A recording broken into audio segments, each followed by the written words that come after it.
What's up YouTube, this is the Nemesis Coupe with another quick little video, and today I'm going to be showing you how to reset your oil maintenance light in your 9th gen Civic Si. So what you're going to do is come over here, hit menu, and that'll bring up that. Go to vehicle information and just hit either, source can be enter, but you can also use the arrow. Go to maintenance info and hit the arrow button again. I'm at 40% of oil life left, and it says that I need a tire rotation. I actually do not, but I went ahead and already changed the oil and everything. I usually try to change it a little early, just to stay on top of it and play it safe. But anyways, so you hit over again, and by over I mean that.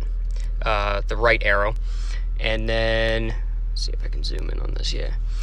Would you like to reset the maintenance information? Yes, and it's been reset. And then just back out of it, you are good to go.